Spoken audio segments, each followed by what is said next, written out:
Here I am at the Royal Air Force Museum. I'm looking forward to seeing a lot of interesting things here. Wow! From this balcony is great. They call this display the milestones of flight. Look at that, a B-51, a Mosquito. Oh, a Eurofighter and some kind of biplane, not to mention helicopters overhead, and I think there's a Typhoon in the back. That looks like a Gloucester Midi over there, one of the first British jet planes to fly. I think that biplane is a Hawker Hawk II. Is that an F-35 underneath it? It is an F-35, but according to the literature, it's not real, just a mock-up. Hey, that's a moldy oldie. Looks like the first plane to cross the English Channel. On this wall is like a pictorial history of British aviation from the earliest days to the present. That's the Eurofighter Typhoon, the most sophisticated plane flown by the British today. Notice the canard wing? The de Havilland Mosquito, right here, built of plywood, fastest prop plane of World War II, according to the British. Over here is a P-51 Mustang, an airplane designed in the United States for the RAF. Originally fitted with an Allison engine, it did not perform extremely well. However, with the installation of Rolls-Royce Merlin engine, the performance peaked. Then it became the airplane that could provide cover for the long-range bombers. The Mosquito and the Mustang used the Rolls-Royce Merlin engine. The Hawker Tempest, powered by a 24-cylinder water-cooled engine, could reach speeds near 400 miles an hour.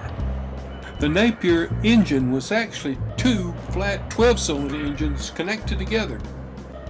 Look at this turbojet engine, invented by Frank Whittle, patented in 1930. The first operational British jet plane, the Gloucester Midi, flew late in the war. Hans von Oben designed this jet engine in Germany, which powered the Me-262, the first operational jet fighter. Harrier GR3 made vertical takeoff and landing practical in the modern era. Now we're in the canopy, the tunnel to the other hangar. Let's listen to what the audio tour guide has to say. The Lancaster was the RAF's most successful wartime heavy bomber, flying over 156,000 sorties.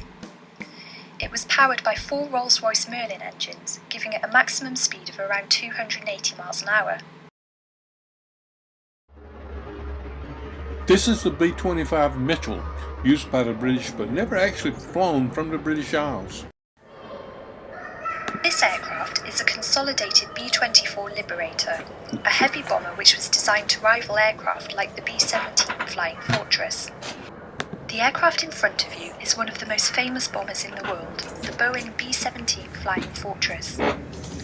Almost 7,000 of them were produced, serving with the United States Air Services across the world. This is the Alvaro Vulcan bomber, built in 1956.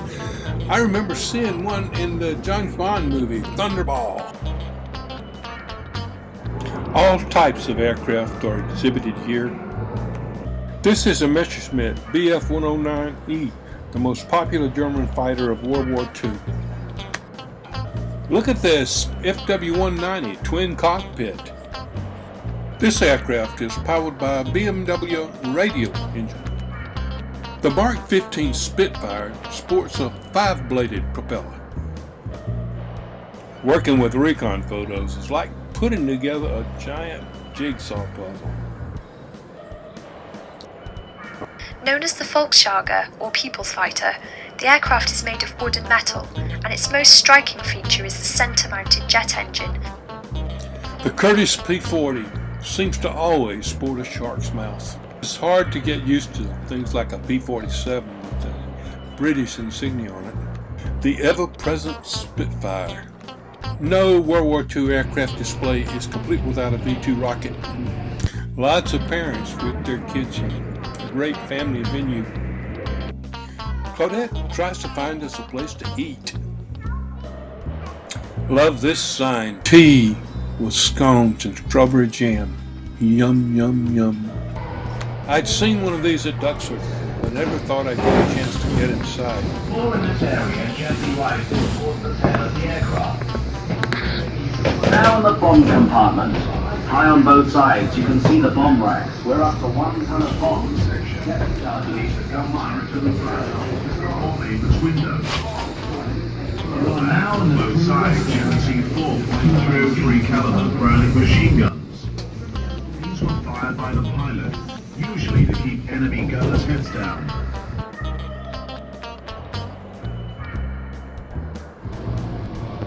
This part of the museum houses the early aircraft. Those aircraft that were made of wood and wire and fabric that saw their way through World War I and fought over the skies of France and Germany.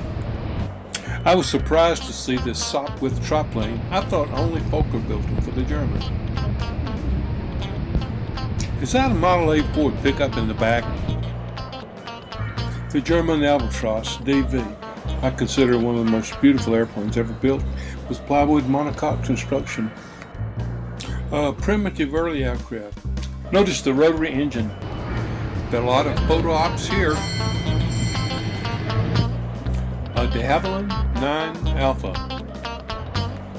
This is a demonstration of the machine gun interrupter. No World War I fighter display is complete without a Sopwith camel.